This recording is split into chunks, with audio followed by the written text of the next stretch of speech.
Download करें जनमत Haryana app. आज दुनिया कोरोना के प्रकोप से जूझ रही है।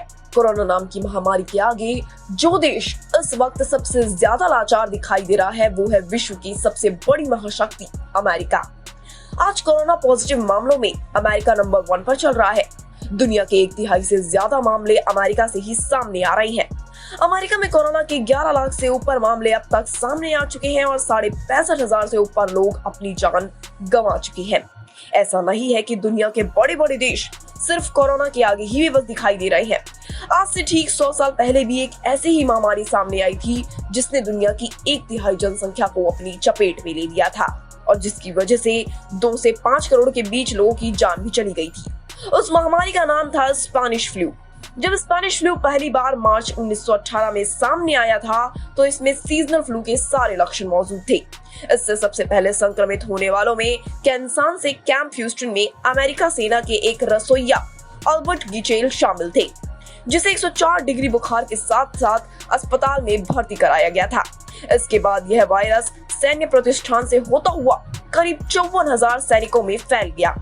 महीने के अंत तक 1100 सैनिकों को अस्पताल में भर्ती कराया गया और 38 सैनिकों की मौत न्यूमोनिया के लक्षणों के बाद हो गई थी। अमेरिका सेना को युद्ध के लिए यूरोप में तैनात किया गया था।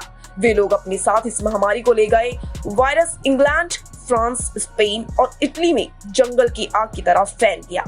अनुमान के मुताबिक 1918 फ्रांसीसी सेना के साथ 1/4 जवान इस वायरस से संक्रमित हो गए थे और आधे से ज्यादा ब्रिटेन के सैनिक भी इस महामारी से संक्रमित हो गए थे।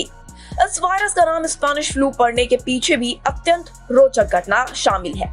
स्पेन और इसके पड़ोसी यूरोपीय देश भी प्रथम विश्व युद्ध के दौरान तटस्थ थे और इसने प्रेस पर सेंसरशिप नहीं लगाई थी। वहीं इसके उलट फ्रांस, इंग्लैंड और अमेरिका में अखबारों पर प्रतिबंध था और वो ऐसी कोई चीज छापने नहीं देना चाहते थे जिससे युद्ध के दौरान सैनिकों का मनोबल गिरे। वहीं स्पेनिश अखबार लगातार इसकी रिपोर्टिंग करते रहे और यहीं से इसका नाम स्पेनिश फ्लू पड़ गया।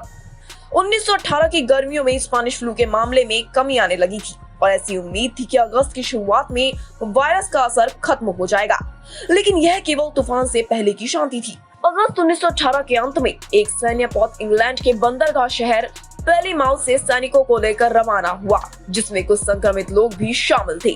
जैसे ही यह पौध फ्रांस के ब्रीस्ट, अमेरिका के बोस्टन और पश्चिम अफ्रीका के फ्रीटाउन पहुंचा, वैश्विक महामारी का दूसरा दौर शुरू हो गया। 1918 में सितंबर से नवंबर तक स्पेनिश फ्लू से मरने वालों की तादाद में जबरदस्त बढ़ोतरी हुई। अमेरिका ही केवल अकेले अक्टूबर माह में इस महामारी से 19.5 लाख लोगों की मौत हो गई। दिसंबर 1918 आते आते स्पेनिश फ्लू का दूसरा दौर समाप्त हो गया, लेकिन महामारी की समाप्ति अब भी और जिंदगियों को लील लेने के बाद समाप्त होने वाली थी। इसका तीसरा दौर जनवरी 1919 में ऑस्ट्रेलिया में शुरू हुआ और इस दौर में भी महामारी ने तबाही मचाई।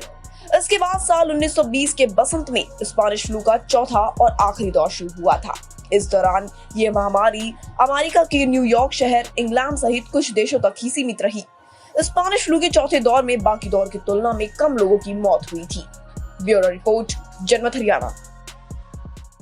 राजनीति के आगे, राजनीति के पीछे, हर हलचल को जानने के लिए हमारे YouTube चैनल जनमत हरियाणा को लाइक करें, सब्सक्राइब करें और अपडेट रहने के लिए बेल आइकन दबाना ना भूलें। देखते रहें जनमत हरियाणा, सच के अलावा कुछ भी नहीं।